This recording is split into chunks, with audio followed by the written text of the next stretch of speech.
Part of this program, and it's what really set it apart for me as an educator. It was something I had never experienced, and being able to be part of it, be trained, and to implement it, like I said, it was just incredible. This is just a quote from Springboard's website that I feel like really illustrates their mission. At Springboard Collaborative, we believe that family-educator collaboration is the most joyful, culturally affirming, and cost-effective way to give kids access to high-quality instructional time.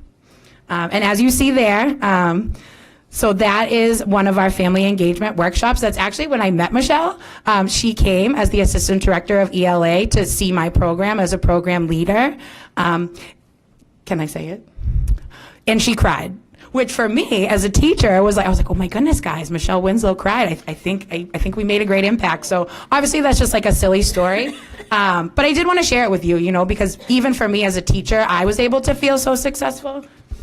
It's an extremely powerful model that we're excited to bring back to the districts.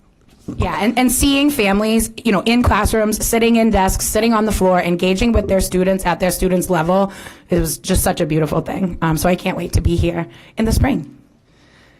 So again, just a few more pictures of students and families working together. I just want to tell you a little bit more information about how the family engagement piece works. So the model begins with a meeting called a family huddle, which is to get to know the students and their reading goals. So it's a meeting in person with the student and the parent, and we provide translation if needed.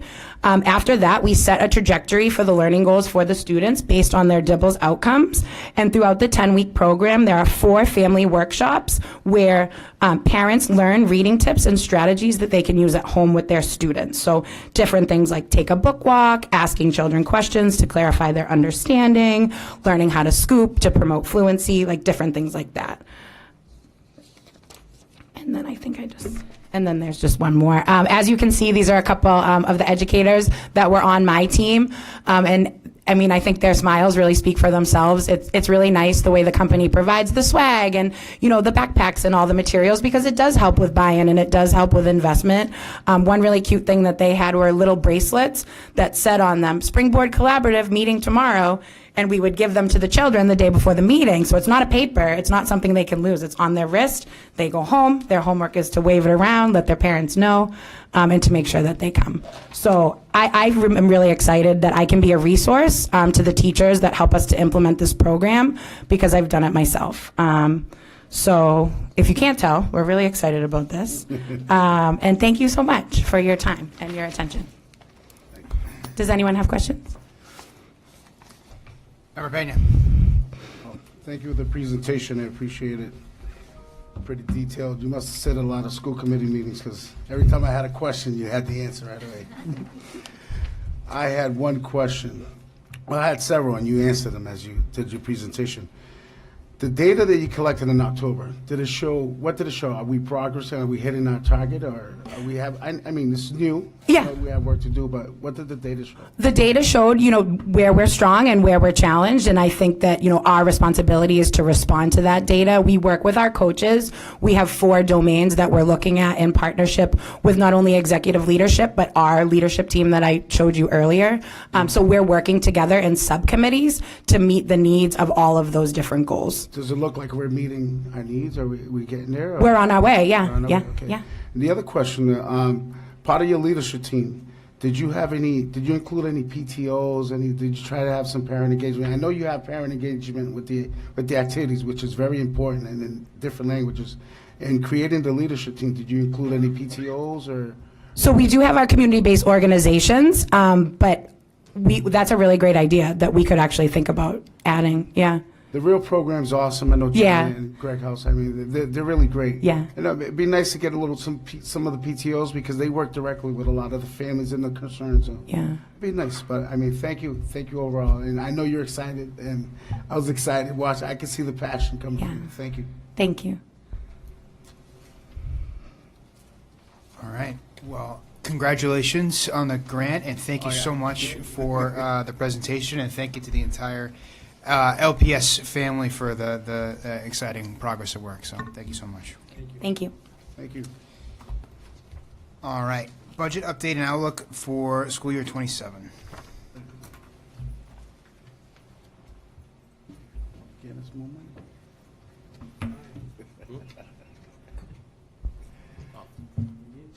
Yeah. I wrote it out.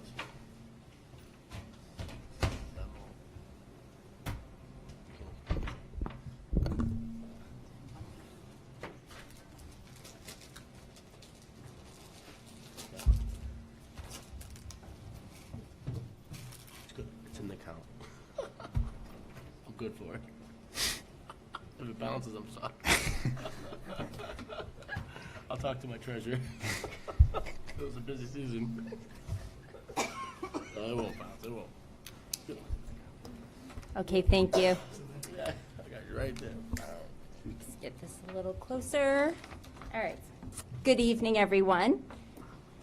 I am here to present a high-level overview of the budget process for FY27. The FY27 budget is more than a financial plan. It is a blueprint for equity, innovation, and excellence. Together, the city, school committee, and community ensure that every investment leads to meaningful results for Lynn's children. Our FY27 budget process ensures every dollar advances student achievement and reflects Lynn's shared values of inclusiveness, collaboration, and accountability. The process spans from fall 2025 through spring 2026, integrating community voice, fiscal responsibility, and instructional priorities. Tonight, I will review with you the timeline and the fiscal context. Our FY27 budget development process is designed to ensure every dollar advances student success, supports our educators, and reflects Lynn's shared values. These values guide not just what we fund, but how we fund it. Inclusiveness means voice, shape priorities. Shared responsibility means transparent decision-making. And high expectations means, high expectation means every investment must yield clear outcomes for students. As you can see here, in addition to our core values, are additional guiding principles of creative partnerships, equitable allocation, funding alignment, and stakeholder input. My commitment to you is to continue the great work we have started in building trusting partnerships by soliciting feedback and incorporating voices in strengthening instruction. Our budget isn't just a financial tool, it's a moral document that reflects our values and priorities as a district. Each investment ties directly to one of the core values and strategic priorities. In this image, you will notice educator support as a key driver to decision-making. This driver aligns with our DSP priority area number 2, ensure LPS educators are diverse, highly qualified, well-resourced, and supported to serve LPS students. Here is the timeline for this fall. As you can see, we are already underway with calculating the official school enrollment number that will drive next year's funding stream. Principals and directors have attended training on how to use the Allaview platform. Quickly, Allaview is an ed tech company that provides software for K-12 school districts and manages and analyzing spending.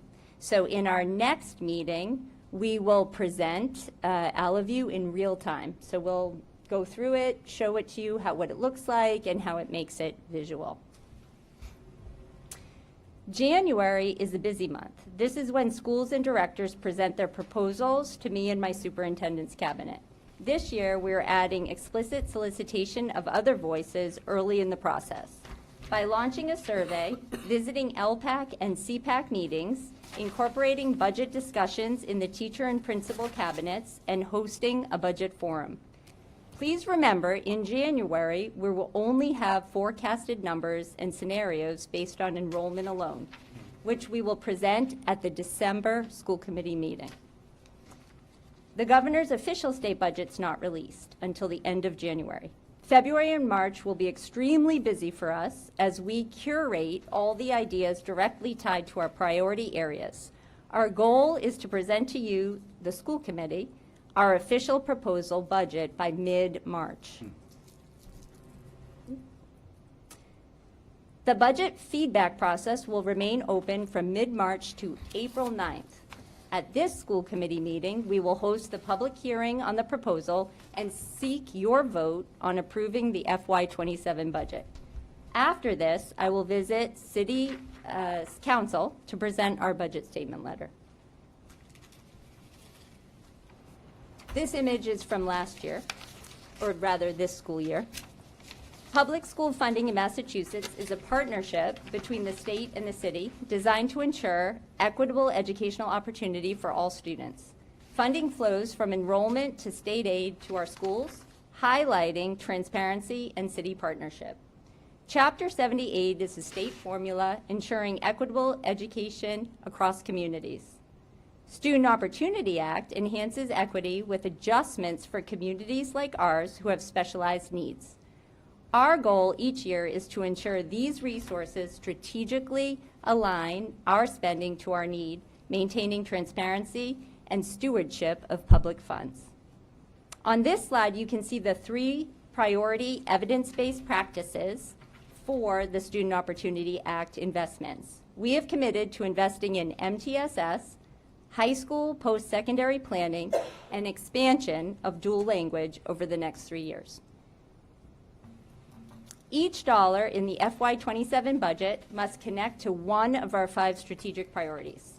This ensures our resources are not just managed, they're mobilized. We will engage in several conversations throughout the winter and spring in different settings to ensure we are leveraging stakeholder input. I will return in December with different possible scenarios based on our preliminary numbers. This is an enormous responsibility, and I'd like to celebrate the city's commitment and partnership given the size of this year's budget. If we remain focused on sustainability, equity, and transparency of our public dollars, we will be able to serve our students. That's the process. Thank you. Member Castellanos. Superintendent Cohen, thank you so much for the explanation and the process that we're going to be entering. So that's echo. I really like the impact assessment, like the pre-lim work. I really liked how you baked that in. I think that was something that was missing at the last budget cycle. Honestly, I think the timelines too. I think you've adjusted that, which is really, I think, long overdue. I think us doing our budget that late, I think it's been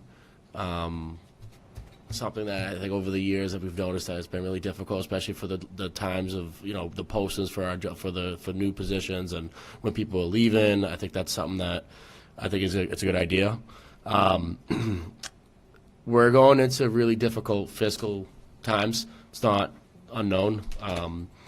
Will we be able to, I think when I say we, as a school committee, as folks who are going to be overseeing the budget and that decision at the end, will we be part of, like quarterly updates? Like, how will we be updated?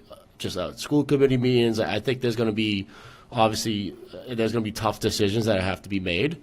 And I can see part of the impact assessment, we're going to be bringing everyone to the table, which is critical. I guess, how will communication look?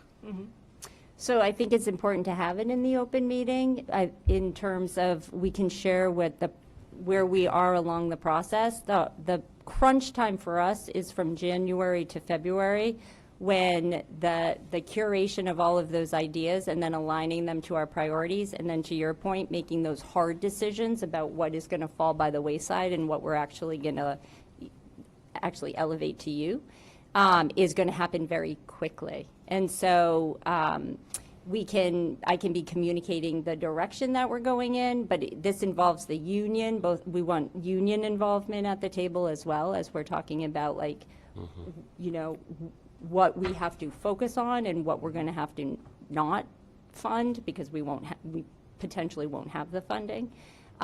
So we can look at, I want to be that transparent with, you know, my internal team as well as my teachers. So it looks like we could do sort of like an update, but then it would be a standing item at our monthly meetings. Just kind of where we're heading and what it looks like, yeah. But it's going to be fast. So January, the department leads and the principals, they present, but at that time they also don't know yet what our budget is, because we generally don't get it until February. And then it's a quick turnaround in terms of, you know, through the lens of what are they also going to decide that they have to take off of their proposals. Does that make sense? No, it does. It just happens very quickly. There's a lot of looping back and looping back. But you also have, sorry, Member Castellanos, you also have that period when we present in March, and then it's an open discussion from March to April. Yeah, no, I'm more concerned about the priorities. So I know the priorities, how we shift, they're going to be very, like you said, it's very fast. And I think it comes at us as school committee members very fast. And I just would like to make sure that we set up more like not like speed bumps for us to digest that, because it's very important for us to know what we're voting on, and fiscally, I know Kevin does a great job providing all the the logistics with the numbers, but priorities are very important, and just greater big picture, right? Our long range goals and how we can support everyone at the table with that time, especially if it's going to be again, we're going to be making really difficult decisions, I imagine. So I appreciate that. Thank you for the clarity. Member Reed. Thank you, Superintendent. This is great. I'm glad we talked about some of these things over the last few years, and it's really refreshing to see it, and it's great. One question. I know we've spoken about, I think over the last year or two, moving to a more, is it the technical term, a school-based budget? Is that still sort of in the works, or is it more of a, I guess, traditional budgeting system? I'm not sure the technical terms, but. Yep, that's a good question. In December, when we show you Alaview, Alaview right now, we have it set up as per the school. What Mr. McHugh and I have discussed is the complication with a school-based budget. If you took the entire budget and just broke it to the school, we have an entire administrative team that is connected to that, and we have not landed on what is the exact formula that counts for that piece, right? Absolutely. So when you're thinking about like assistant directors of curriculum, How do you? you're right, exactly. What is the calculation for that based on each school? So we still do have the traditional side of but we work in service to schools. We just don't have a mathematical formula for that. I think that makes sense. Thank you. Member Gately. So Superintendent Cohen, the principals will still have input. It will sort of be like school-based, what they need in their buildings. That's going to be the same. And is it going to be transparent? Like it was going to change to a transparent budget, like we could read it online, banking. Allaview, that's what you're talking about. That's Yeah, Allaview? so in December, what we're going to bring to you in the presentation in December is going to be based on our exact enrollment numbers. If we do those calculations, we'll present 3 potential scenarios. If it was a level-funded budget, this is what it would look like. If we were offered less funding, this is what it could potentially look like. But at that meeting as well, we're going to walk you through what Allaview looks like, so you can see it's really a visual representation of how much is staffing, how much is the supplies, and you can see it. Yeah, in Allaview you can see it visually, and that's what the principals are working with right now. Yeah, but for to your question, for the principals and for the department leads, the process of coming to the table with what they need, what they need to meet their goals and meet their priorities, which are our priorities, has not changed. And I was wondering about grants. Where would grants fall into our budget? Like if there's a possibility of something being cut, how will we know that grants are picking things up? Yep, so Title I is supplemental. It can't supplant the actual budget. So that comes later in the spring. Spring to summer is when we're looking at title. And then competitive grants just sit outside of that. But we'll be looking at the title grants after the Chapter 70. But we can't put something into titles that would supplant what we have to fund with the Chapter 70 money. I understand that, but what I'm asking is, Yeah, how does it work in conjunction? like the grants Yep. that are being written, and then hiring of people via the grants, so that we don't necessarily lose people. Correct. Okay, that's what I was Yeah, just sure. wondering. Thank you.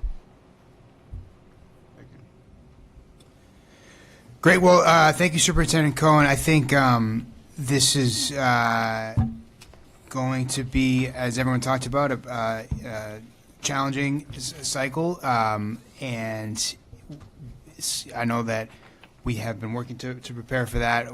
The city team and the school team are always working together, and we've the last couple months have even I think stepped that up in preparation for this cycle.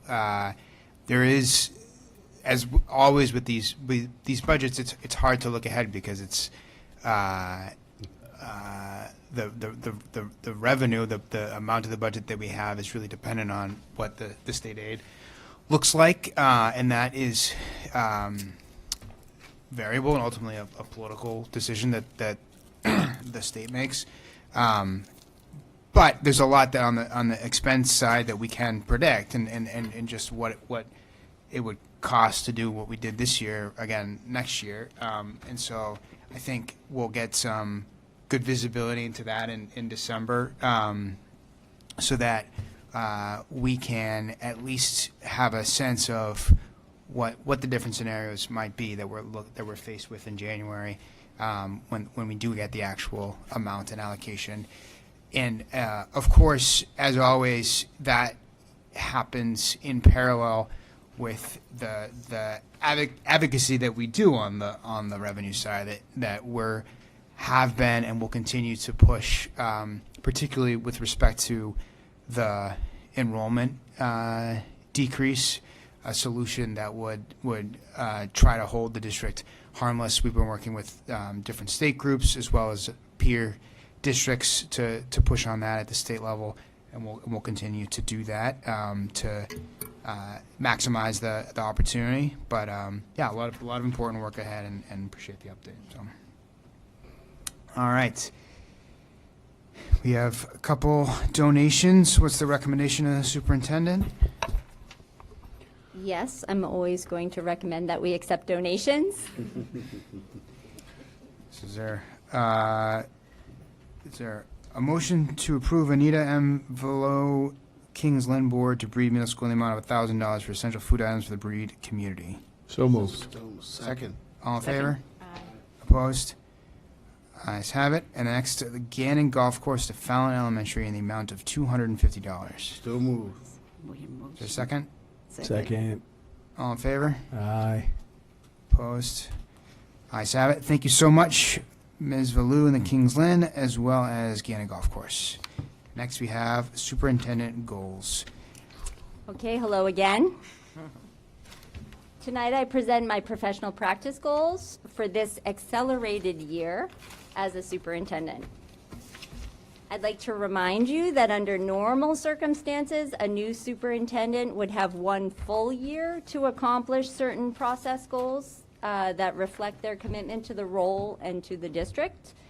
Because I'm an overachiever, I am presenting to you what I endeavored to accomplish in 6 months. Just as I asked for patience and grace a few weeks ago when I presented my entry plan, I'm hoping to solicit from you a few extra brownie points and support in what I present here tonight.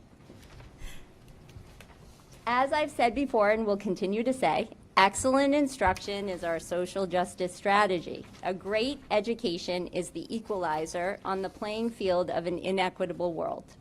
I believe instructional leadership is how we stabilize, how we build belonging, and how we deliver equity for every child in Lynn. Hence why my focus areas are belonging, instruction, and relationships, all driving toward establishing stability. To that end, my first goal is centered on excellent instruction and action steps we already have underway. I plan to leverage the principal director district instructional leadership team and the executive leadership team meetings as the foundational space for aligning our practices with professional development. By the end of this school year, I will deliver a PD plan mapped to our instructional priorities, a district look-for walkthrough tool that has been iterated on several times already, and the feedback from principals and teachers that will inform next year's action items. My theory of action is that excellent instruction is well-resourced classrooms with well-supported teachers, which will stabilize the system during this time of transition. My second goal is firmly rooted in belonging and relationships. In the next 6 months, I plan to launch 2 councils, a staff advisory council and a family and community engagement council. These councils will advise me on our plans to host family partnership events, administer a staff climate survey, and publish a Voices of Lynn report summarizing this year's endeavors. The feedback solicited in these meetings and the survey will inform our future plans for making Lynn Public Schools an even stronger and more aligned district. So that's it. Any questions on those goals or feedback?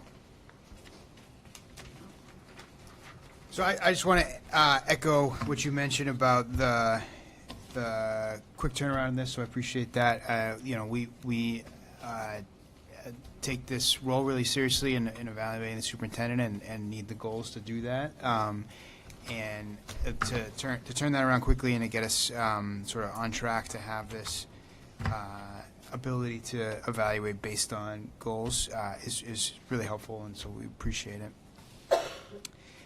If there's no questions, I think it would make sense for us to vote to accept them. If someone likes to make a motion, Make a motion to accept Superintendent Cohen's FY26 goals. Second. roll call, please. Member Castellanos? Yes. Member Dugan? Absent. Member Gately? Yes. Member Pena? Yes. Member Reed? Yes. Member Sadowite? Yes. Mayor Nicholson? Yes. All right. Next item, we have executive session. Someone wants to make a motion? I make a motion to move the regular session to executive session. Second. Yep. To approve executive session minutes for meetings held on September 11th, October 9th, October 16th. Discuss strategies with respect to collective bargaining relative to LSAA. Involve strategy in open meeting may have a detrimental effect on and compromise the bargaining positions of the body, as well as contract negotiations with non-union personnel, interim deputy superintendent. So moved. Roll call, please. Member Castellanos? Yes. Member Dugan, absent. Member Gately? Yes. Member Pena? Yes. Member Reed? Yes. Member Satterwhite? Yes. Mayor Nicholson? Yes.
5, I think. I think it's 8:25, isn't it? 8:05 or 8? Was it 8:05? Yeah, you're doing great so far. Oh, okay. 8:15. Split the difference. All right. Hats are on. Let's go. All right. Yeah, motion to return to Yep. regular session? Second. Roll call, please.